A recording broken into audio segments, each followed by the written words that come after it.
আসসালামু আলাইকুম ভিউয়ার, সবাই কেমন আছেন? আশা করি ভালো আছেন। আজকে আমি আপনাদের দেখাবো কিভাবে রাতে বেঁচে যাওয়া বাসি ভাতকে আমরা ভাজা ভাত হিসেবে খেয়ে থাকি। যাদের ঘরে সবজি থাকে না, ফ্রাইড রাইস বানানো সম্ভব নয়, তারা অন্তত এই নিয়মটা দেখতেই পারেন, মন্দ নয় সেটা।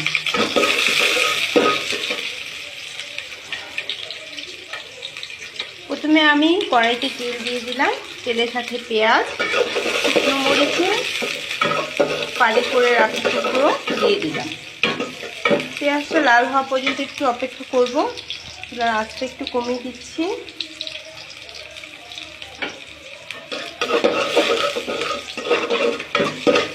অনেকটাই লাল হয়ে এসেছে। এখন আমি রাতে বেঁচে যাওয়া ভাতগুলো ফ্রিজে রেখে দিয়েছিলাম, সেগুলো সম্পূর্ণটা এর মাঝে দিয়ে দিচ্ছি। এর সাথে আমি অ্যাড করব হলুদ,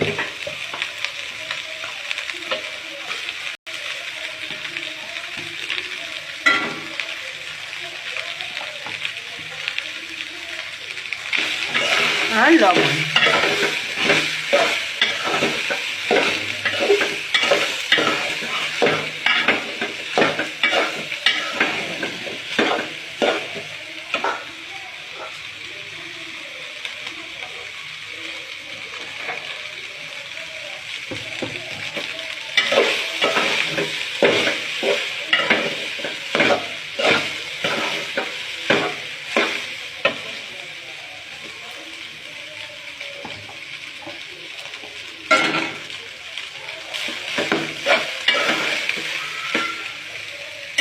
ভাতটা খুব ভালো করে ভাজতে হবে,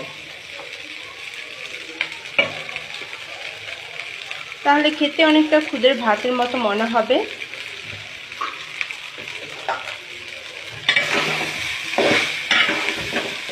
এটা আমরা এখন নাড়ার উপর রাখবো যতক্ষণ পর্যন্ত না এটা খুব ভালোভাবে ভাজা হয়ে যায়।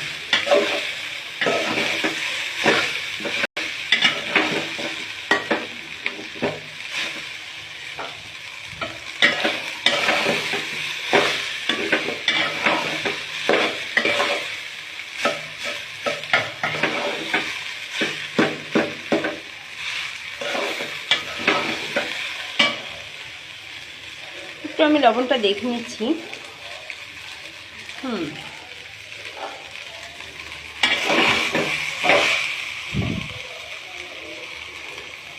শীতের সময় আপনারা খুব সহজেই এই ভাত ভাজাটা করে নিতে পারেন। বাসার সবজি না থাকলে তো আর ফ্রাইড রাইস করা সম্ভব নয়, তখন খুব অল্প স্বল্প উপকরণ দিয়ে আপনারা করে নিতে পারেন এই ভাত ভাজা। গরম গরম ডিম ভাজির সাথে ভাত ভাজা এবং আলু ভর্তা দিয়ে খেতে অসাধারণ লাগে। সবাই ট্রাই করে দেখুন। আসসালামু আলাইকুম।